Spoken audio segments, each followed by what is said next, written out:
What if Cregan Stark was reborn as Robb Stark, and Jacaerys Velaryon was reborn as Jon Snow?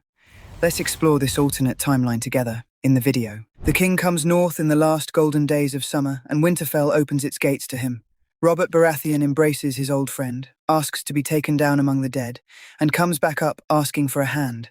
And Eddard Stark, who wants nothing less in all the world, says yes, because a Stark does not refuse his king. Sansa is promised to a golden prince and glows with it. Arya is given a slender blade by a bastard brother bound for the wall. And Robb walks the battlements at night, counting the men his father means to take south, finding the number small and saying nothing. Then Bran climbs, as Bran always climbs, and Bran falls. They carry him in with his legs bent the wrong way, and the Maester says the boy lives, and that whether he wakes is beyond any man's skill. His mother will not leave the bedside. His father cannot look at the tower. And Robb Stark, who has not slept in 2 days, walks out into the godswood before dawn and sits down with his back against the heart tree. He does not remember falling asleep. He remembers only the cold of the bark through his furs, and the red eyes carved above him, and then the dream, which is not a dream. He is a man grown. He is on a road in the Riverlands with 8,000 Northmen at his back. He is in the Red Keep with a Valyrian steel greatsword in his hands, and a room full of southern lords going grey. He is standing in the snow while a boy with a bright, earnest face swears an oath of brotherhood and cuts his palm so the blood runs down both their wrists. And he is at the end of a long life with the word late hammering in him like a second heart, because he came south with an army for a friend 2 years dead and a queen already ash. Robb wakes with his face wet and the taste of iron in his mouth, and he knows his own name, and he knows the other one too. Jon Snow is standing 10 feet away in the dark. He has not moved in a long while. He is looking at Robb the way a man looks across water at a shore he had given up hoping for. I dreamed I drowned. There were quarrels in my chest and the sea was on fire and I could see the ships burning above me. And I kept thinking, this is a foolish way to die. I flew too low. I was too eager. My mother will not forgive me.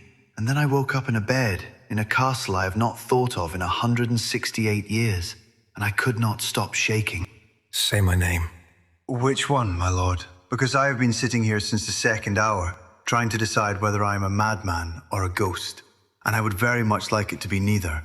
And if I say the wrong name to the wrong boy, then I am hanged for it before the sun is up. Say it anyway.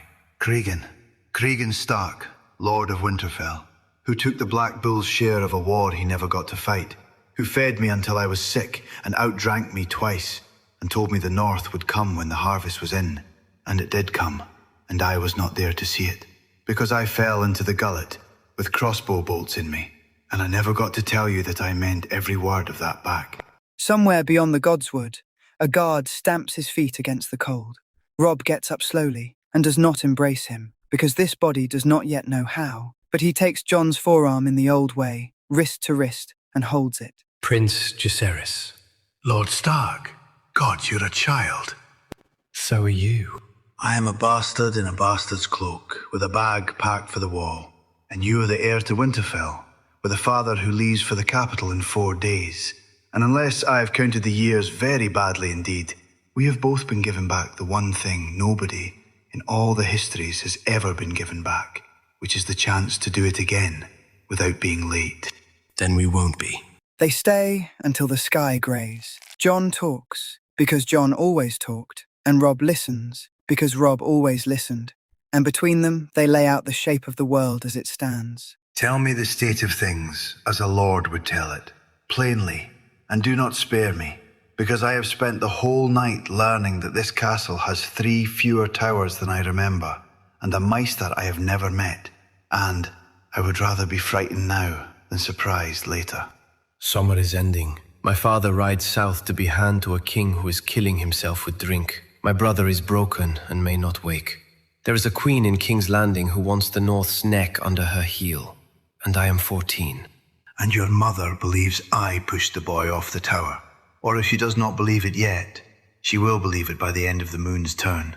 Because that is how grief works, and I am the most convenient thing in this castle to hate. You will need to manage that. I cannot. You can. I cannot, and here is why, and I want you to actually hear it instead of doing the thing you do where you decide a matter in 4 words and then look at me until I agree with you.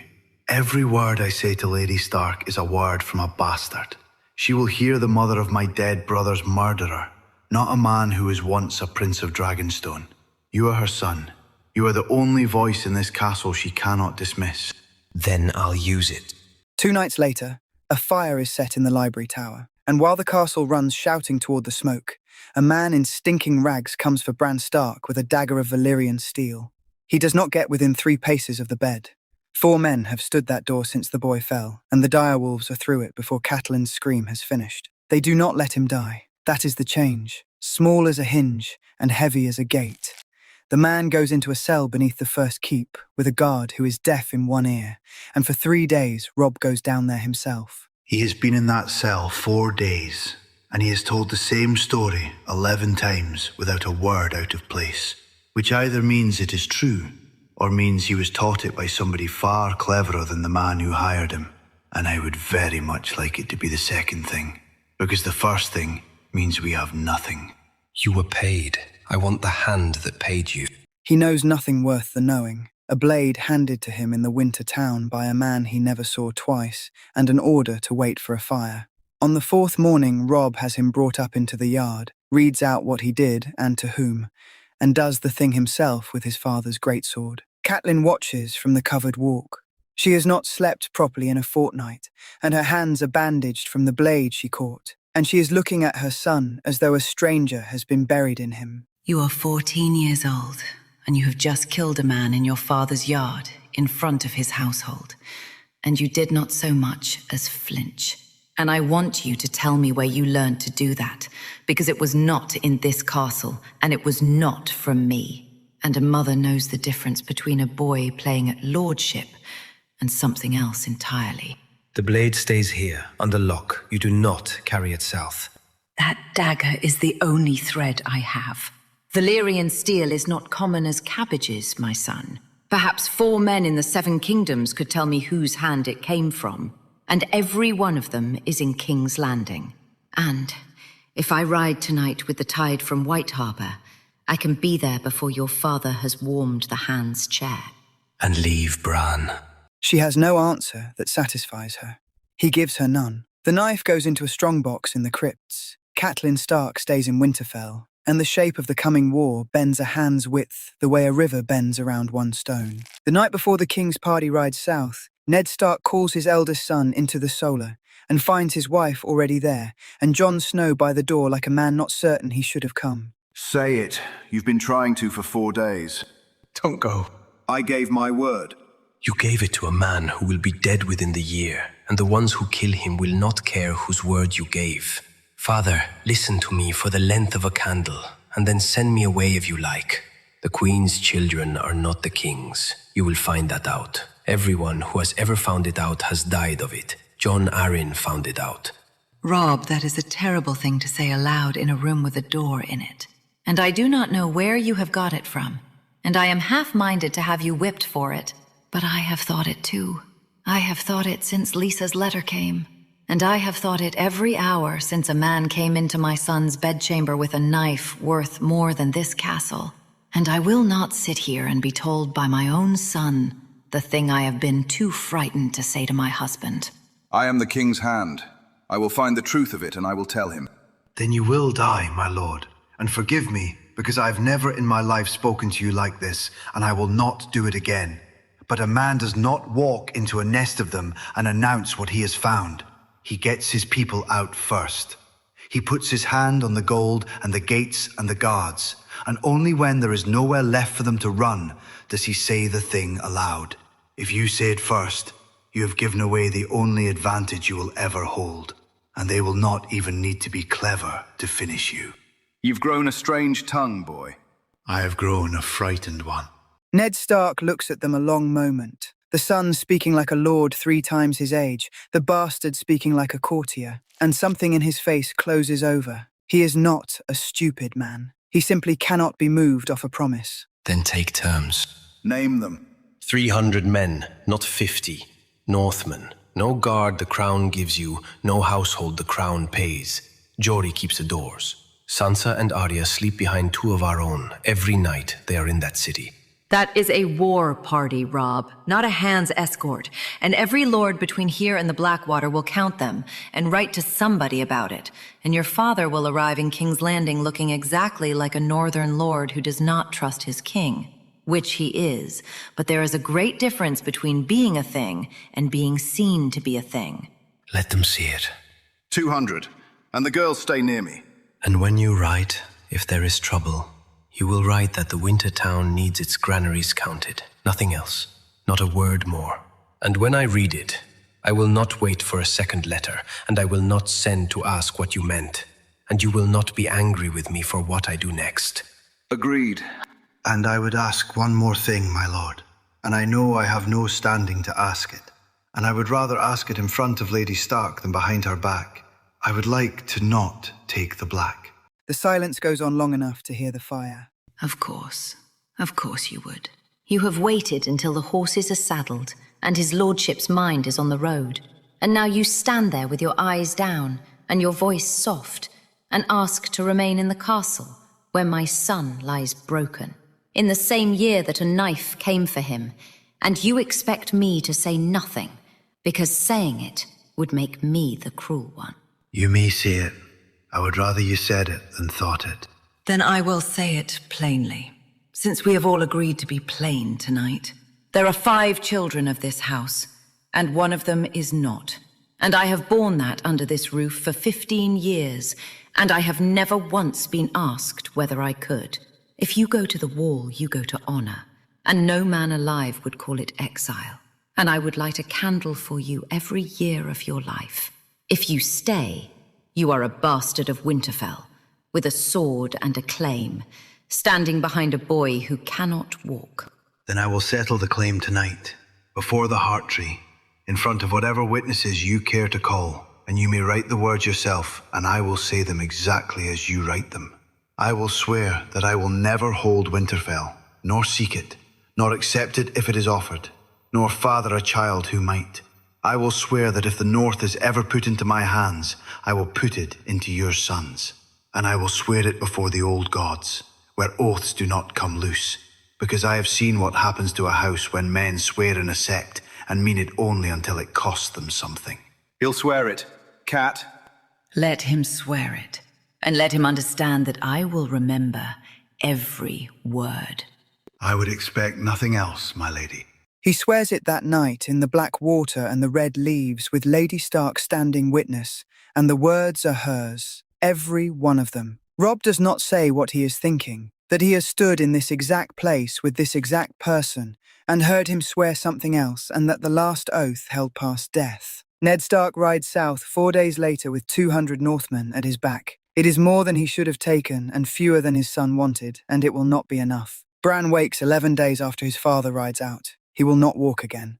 He remembers nothing of the fall, and when he asks why his mother weeps and his brother does not, no one has an answer. That is the night Jon comes to Robb's chamber with a candle in his hand and a look on his face that Robb has not seen in 168 years. You've been awake 3 nights.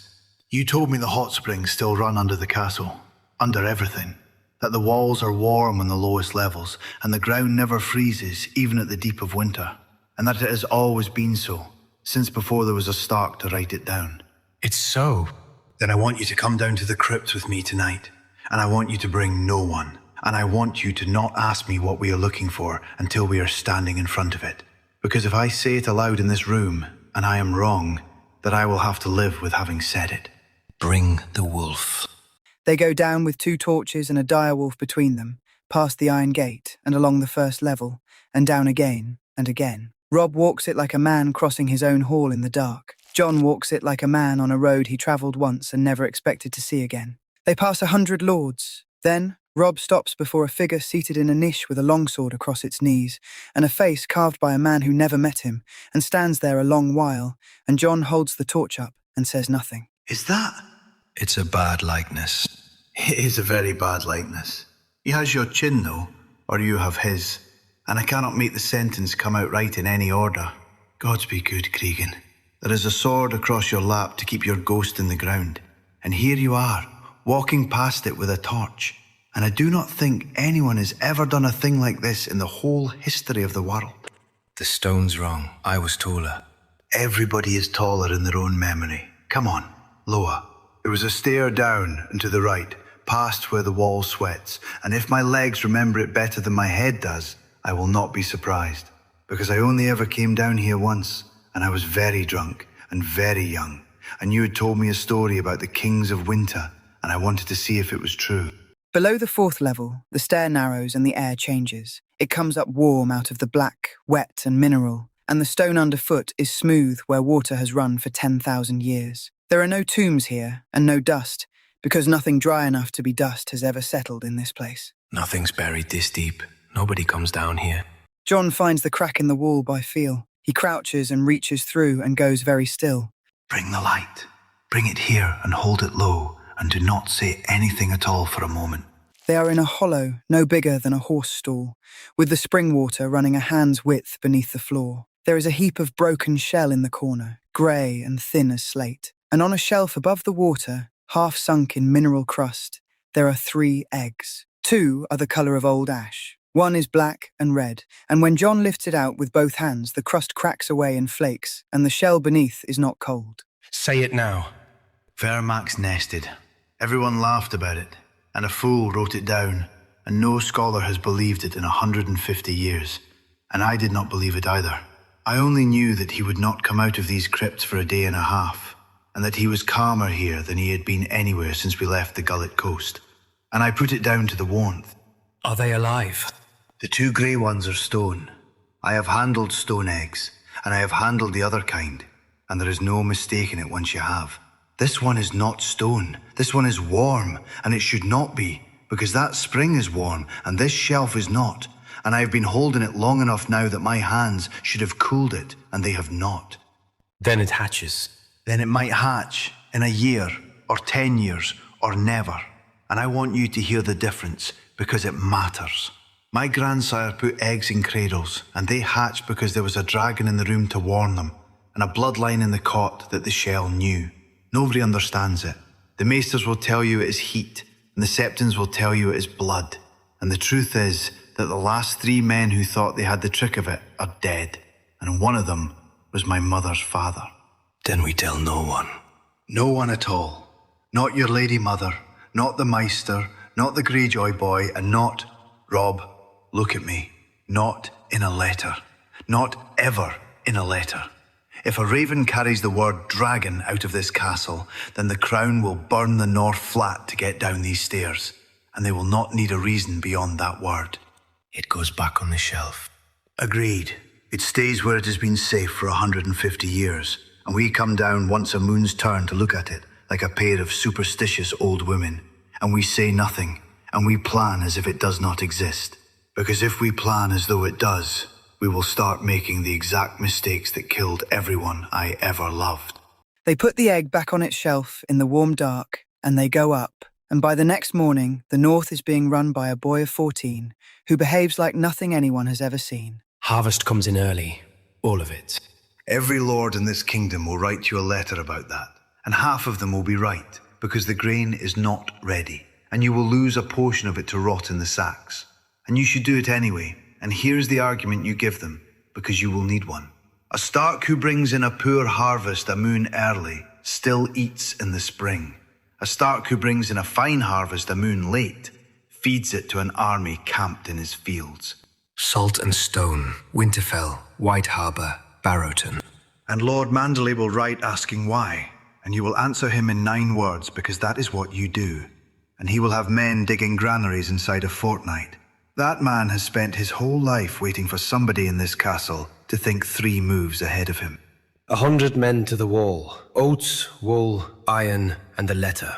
That one I will write for you, and I will write it well, because they are being sent boys with no hands and old men with no teeth, and they have stopped expecting anything from anybody. 100 men with wagons out of a green boy's first moon as acting lord buys you a friend on that wall for the rest of your life, which you will want. I could not tell you why I am so certain you will want it. Wardens on the western shore, Deepwood Motte down to the stony shore. They watch the water, not the road. The clans will ask what you expect to come out of the sea, my lord, and I would dearly love to be standing beside you when you answer them. Krakens. They will laugh at you. They'll post a watch. They laugh at him and they post the watch. And when a bannerman raises in open hall the good sense of sending the Greyjoy boy home to Pike, Jon does not wait to be asked. Send him to Pike, and you have handed Balon Greyjoy his son, his heir, and a very good reason. And you will get back a courteous letter and a burning coast. I have read what reavers do to a kingdom that has emptied itself for a southern war. It was not done by men who could be argued with, and it was not done slowly. Not while I live. Then, in the last week of autumn, a small man on a large horse rides down out of the north with 2 crossbowmen and a wineskin, and asks very courteously whether Winterfell will feed a Lannister. Lady Stark, my lord, I'm aware that my last visit was not universally celebrated, and I promise you I intend to be no trouble whatsoever. A bed, a fire, a cup of something that has not frozen, and I will be gone before your septon can finish telling me what I am. I have been to the wall, I climbed it, I recommend it to no one, and I have brought a drawing for your brother, if he will have it from me, which he may not. He'll have it. That is a remarkably direct answer from a boy whose mother is presently looking at me the way a fishwife looks at a gull. Do you know, when I passed through here in the summer, you were a very ordinary young lord, pleasant, well-made, dull in the manner that all well-raised heirs are dull. It has been 4 months. You have the eyes of a man who has buried a wife. Winter does that. Winter does not do that. Grief does that. And I am sorry for your brother, truly. More sorry than my family's name will let you believe. But I have sat at a great many high tables in my life, my lord, and I have made a study of the faces at them, because a dwarf who cannot read a room does not live to be 30, and your face is wrong. Your face belongs on the other side of the table from me. It belongs to a man who has already decided what he is going to do to me and is only waiting for the courtesy of dinner to be over. Eat your dinner. They talk long into that night, and it becomes one of the strangest conversations Tyrion Lannister will ever have, because the boy answers everything and gives away nothing. Ask me the real one. You have been circling it for 3 hours, and you are very good at it. But I have been circled by my father since I was 6, and I know the shape of the wheel. Ask it, and I will even answer, because I am drunk, and because I like you, which is a thing I have said about very few Starks. If my father moves against your sister, does your father burn the Riverland? Gods, yes. Yes, of course he does. And he will not even be angry when he does it. That is the part nobody understands about him. He will do it the way a man clears a field. He will send the worst men he owns across the Red Fork and let them make a horror of it. And every lord between the Trident and the Blackwater will spend the whole war looking over his shoulder at his own burning fields instead of at my father's army. And it will work, because it has always worked. Thank you. That is not a response I expected, and it frightens me considerably more than a threat would have. The Raven comes 8 days later. It says that the winter town needs its granaries counted, and it says nothing else, and it is in Eddard Stark's own hand. Robb reads it twice and calls the banners, and the banners are already halfway to him, because the harvest is in, and the levies were mustered a moon ago for a drill that never quite ended. The North comes to Winterfell in 19 days. It took 2 moons the last time a Stark called it, and Robb knows exactly how long it took, because he counted every one of those days on a road while a war he had sworn to fight was lost without him. He also has Tyrion Lannister brought to the Great Hall before the gates are shut. Sit down, my lord. Well, I did wonder why my horses were still being so beautifully groomed and so consistently unavailable. Say it plainly, my lord, and let us both be spared the ceremony. Am I a hostage, a prisoner, or a guest with an unusually attentive host? A guest. A guest who may not leave. Yes. You understand that my father will not thank you for this. He may not even want me back. I have never been able to establish the market rate on a dwarf, and I suspect it is lower than you have budgeted for. Cersei will positively encourage him to leave me here. If you have taken me for a ransom, you have taken the wrong Lannister. And if you have taken me to enrage him, you have succeeded. and it will not go the way you think. You're not for ransom. You're alive. Whose? My father's. He goes to the wall, or he comes north. If they take his head, I take yours. In the yard, with that sword, and I send it to Casterly Rock, with a letter saying why. Not to make war, to make it plain. There will be no more knives in the dark from either side of this. If they want a man dead, they can look at him first. That is the most northern sentence I have ever heard. And I want you to know that I have never in my life been so completely and so calmly informed of my own possible death by someone who was not enjoying it. My lord, one question, and then I will go quietly and drink your very poor wine. Where does a 14-year-old boy learn to speak like a man of 50? Crypts. The second raven comes from Jory Castle, and it is not in code, and it is very short. Lord Eddard is taken. The girls are out. They are out because a rider left Winterfell the hour the first letter came, carrying one line in Jon's hand for Jory alone. Do not defend the Tower of the Hand. Put the girls on the first ship in the river. Burn everything in the solar. By the time the gold cloaks reach the wharf, the ship is past the chain, and there is nothing in the hand's chambers but ash. You wrote to Jory, not to your father, not to me, to a captain of guards, 3 weeks before there was any trouble at all. And you told him to give up the Tower of the Hand without a fight and put my daughters on a foreign ship. And he did it, because your name was on it. I have read that letter 4 times now. Look at me and tell me how you knew. I didn't know.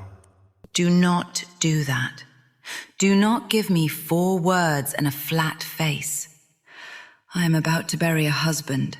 I have a son who will never walk again. And I have another who speaks like a man who has already been to the end of this road and walked back up it. And I am owed better than 4 words. Then here it is. I don't know what men will do. I know what they've always done. Lions don't leave the daughters of an enemy loose in a city they mean to hold, and they don't take a hostage they can't feed. Anyone could have written that letter, Mother. Nobody else did. Your father would not have written it. He would have called it dishonorable to plan for a betrayal that had not yet happened. And he would have been right, and he would be just as dead. And my girls would be in a black cell tonight, instead of on the water. Gods forgive me for saying it aloud. I am no longer certain which of the 2 of you I would rather have raised. Robb offers his father a way out. Quiet men already in the city, a ship paid for at Duskendale, a jailer with debts. The answer comes back the same way. It is 8 words long. Read it to me. If I run, they are traitors' daughters forever. He is not wrong. That is the worst part of it. And I want you to hear me say it, because you are going to spend the rest of your life arguing with a dead man about this, and you will never win. He has 2 girls loose in the world with nothing to their name but being Eddard Stark's daughters, and a broken boy in this castle. And if he takes a ship, then every one of them is outlawed and hunted and worth a bounty. And there is not a hedge knight from here to Dorne who would not sell them. He is buying them a name. It is the only coin he has left. Then I take the city and let him out myself. You cannot take that city this year, and you know it. And I am going to be the one who says the thing you do not want said. Because that is what I am for. And it is what I was too young and too proud to do for my own mother. He is going to die. Whatever we do, and however fast we ride, and however clever the 2 of us are, Eddard Stark is going to die in that city. And if you spend this war trying to prevent a thing that has already been decided, you will lose everything else. I was late before. You were late before because a harvest had to come in, and a queen would not wait. And you have spent 168 years dead being told by your own head that it was your fault. It was not. It is not now. Being early does not make you a god, Cregan. It only means that when the blow lands, you are still standing. He does die. He is brought out onto the steps of Baela's Sept to name himself a traitor with his daughters already 300 leagues away, and nothing left in the world to be bought with a lie. And he will not say the words, and a boy king does not need him to. The North hears of it 14 days later, and something in the North changes shape. There is no argument about crowns in the Great Hall that night, because Robb Stark does not permit one. Great Jon Umber comes out of his seat roaring about kings and southern gods, and gets 4 words for it, and sits down. Later. Ride now. They ride, and the North moves faster than any host has moved in living memory. because it was mustered before the war and fed before the march. At the twins, Robb offers no hand, not his own, not his uncle's, not anyone's. He offers coin and hostages of his own blood, and 2 Frey sons taken north as squires with lands promised. Walder Frey takes it and grumbles about it for the rest of his life, and never gets the thing he actually wanted. He wanted a marriage, your hand or your sister's or anybody's, sworn in front of a hall full of witnesses, because a bag of silver cannot be broken and a betrothal can. And a man like that does not truly want the alliance. He wants the day you fail to keep it, and everyone in the realm has to look at what he was owed. So I gave him money. You gave him a fortune, and 2 of his sons a future, and no hold over you whatsoever. And he will complain about it at every meal until he dies of it. It is the finest 6 hours of work I've ever watched a man do in a very bad hall. At the Whispering Wood, the trap closes exactly as it did before, and the Kingslayer is dragged out of the stream with his sword broken. But this time, he is not put in a comfortable tent to be talked at. He is put on trial. Robb has it done in the open before the whole host. The charges read out and the accused permitted to answer, and Jon stands beside the block and watches the faces of the Riverlords change while it happens. You were sworn to a king. You put a sword in his back. You have worn a white cloak every day since. Do you deny it? He does not deny it, my lord, and he will not. And every man here should understand what they are watching, because the boy who killed Aerys Targaryen has been walking about the 7 kingdoms for 17 years, being sneered at in whispers and saluted to his face. And no man in all that time has had the courage to stand him up and say the words aloud. The sentence is death. The host roars for it. Robb lets them roar, and Jon leans in under the noise of it. Kill him this morning and you have a corpse worth nothing, and a father who will never treat with you again as long as he draws breath. Keep him and say nothing, and men will call you soft by summer. There is a 3rd road, my lord, and it is the one nobody has the stomach for, and you have used it before. He holds up one hand and the roaring stops, and what he says next is repeated in every inn and guard room in Westeros before the year is out. It stands. It waits. When this war is done, he will kneel in the yard at Riverrun, and I will do it myself. Until then, he eats what my men eat, and he is guarded like a queen's jewels, and any man who touches him hangs. I will not be called an oathbreaker for killing a hostage, and I will not pretend I have forgiven him. He is a dead man on loan. And in the meantime, my lord, his father knows exactly what he has to trade for, and exactly how long he has to do it. And every day he spends thinking about that is a day he is not thinking about our supply lines, which I would call a fair morning's work. While the North fights in the Riverlands, Jon Snow does the thing he was made for, and he does it because he asks to before anyone else can be sent. I need the Vale. Send me, not a lord, not a Manderly, not a man 3 times my age with a title you will have to apologize for. Send the bastard, because a bastard cannot offend anyone by outranking them, and because I have made this exact ride once before, and I know what the Vale wants, and what White Harbour wants, and they are not the same thing at all. He sails from White Harbour with 11 Manderly galleys behind him. Lysa Arryn will not open the bloody gate to him or to anyone, and Jon does not waste a day being insulted about it. He takes the lords one at a time in their own halls, Royce, Waynwood, Redfort, Belmore, Hunter, and never once asks the Vale to break its oath to its lady. He asks it to remember an older one. The Vale comes out. Not all of it, not under the falcon, and not with the lady of the Ares leave. 8,000 knights and men-at-arms under the bronze runes of House Royce, riding into the back of a war that had counted them out. How? I did not ask them to forswear anything, which is what every envoy the crown ever sent up that road has done, and it is why they all came back down it empty-handed. I asked Lord Royce whose men died on the Trident, and who paid for the ships that carried them, and then I asked him who has sat in the Eyrie for the last 3 years, refusing to answer a raven, and then I said nothing at all for a while, which I learned from you. And Manderly? Lord Wyman kissed me on both cheeks, wept twice, ate a very great deal, and gave me 11 galleys and every shipwright in his city. And the only thing he asked for in return was that somebody in Winterfell remember his name when this is over. So remember his name when this is over. And the Ironborn come, as Robb always said they would, and find the coast waiting with beacons and horsemen and every landing garrisoned. Deepwood Motte holds. Torrens Square holds.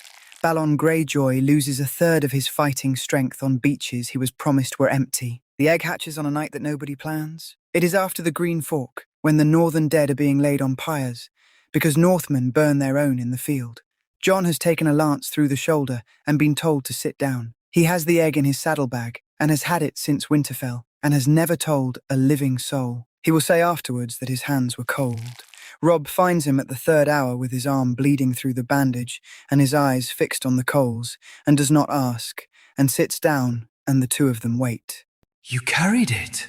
I carried it, and I lied to you about it by not mentioning it, which is the same thing, and I am sorry.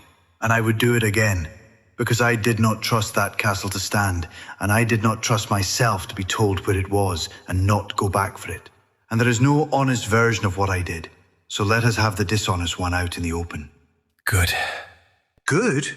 You were right. Winterfell isn't safe. Nothing is. It cracks at dawn, when the pyre has burned down to white ash. A sound like a knuckle popping, then a longer one, then a thin, ugly shriek that sends the horses mad across the camp. And out of the coals comes something the size of a cat, black and red and slick and furious, dragging one wing. Jon does not touch it. He kneels a foot away in the ash with his bad arm hanging and lets it scream at him until it stops. Gods be good. Gods be good. Look at you. You are the ugliest, angriest, most unlikely thing that has ever come out of a fire. And there has not been one of you in the world for 140 years. And you have chosen to be born in a cook pit on a battlefield in the north. Name it. Not yet. Give it a moon's turn to decide whether it means to live, because a hatchling that comes out of a cook fire and a corpse is not the same thing as one that comes out of a warm cradle in a palace. And I have seen dragons die in their first fortnight, and it is a wretched thing. And Robb, do not put it in a letter. Do not put it in a song. Let the men who saw it talk, because they will, and let the story go south the way stories go. Half wrong and twice as big. That is worth more to us than the animal is. It's worth a kingdom.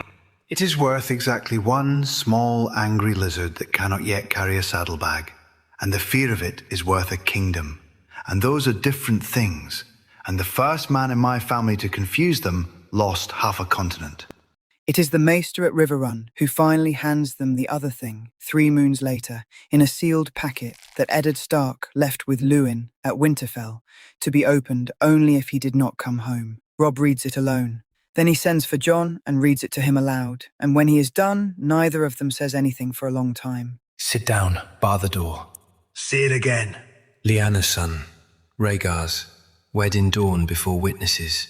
My father took you off her while she was dying and told the world you were his shame, because there was a new king in the capital with a hammer and a list.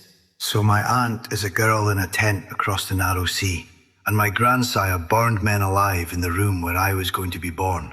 And the reason the dragon's egg came warm out of a hole in the ground when I put my hands on it is that the gods have a sense of humour so black it would frighten a Bolton. It's a claim. It is.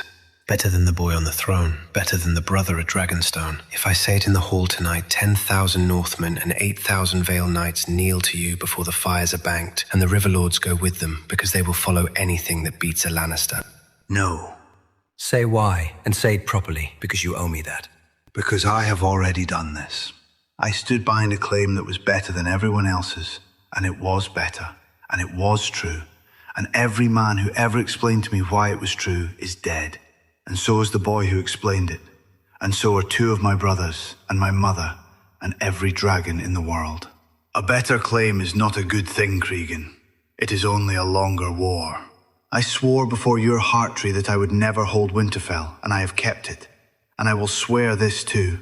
I will not take a crown, and I will not let one be put on me.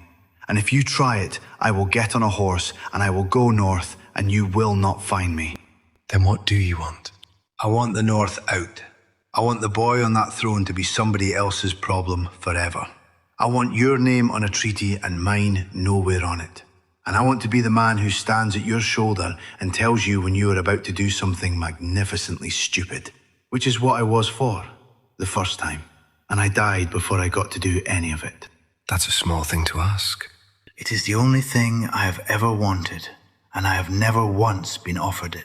Give me that, and I will bring you the Vale and the Manderley ships and every Dragon Lord's trick I can remember, and I will make your enemies afraid of a lizard the size of a hound.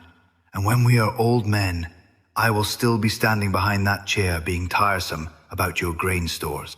Done. The end comes below the Ruby Ford because Tywin Lannister is a season behind for the first time in 40 years. His son is a hostage with a sentence hanging over him. The riverlands he meant to burn were emptied and garrisoned before he crossed them. The Vale is on his flank. The Greyjoys are counting their dead on the stony shore. They break him against the river, and by the second morning the old lion is taken alive in a burning camp by 3 Umbers who do not at first believe who they have got. Robb tries him too. Of course he tries him. You will not get a word out of him. I have watched men beg my father, threaten him, weep at him, and offer him a great deal of gold, and I have never once seen him answer a charge, because answering a charge concedes that someone has the standing to make one. He will look at you the way he looks at a ledger with an error in it, and then he will die badly, and you will feel nothing. And that is the last cruelty he has left to hand out. Then he says nothing. My lord, I am going to ask you for a thing I have no right to ask for, and I would like it noted that I am doing it sober. Do not let it be done in the dark, and do not let it be done by a man who hated him, and do not let his head go on a spike above a gate in a town he burned. Whatever else he was the last thing holding the West together, and if you make a spectacle of him, you will be fighting his bannermen's grandsons in 20 years. Small boys become large men. Yes, exactly that. Gods, that is exactly it. And I do not know where you got it from, and I have decided I no longer want to know. It'll be quick, it'll be public, and you'll have the rock.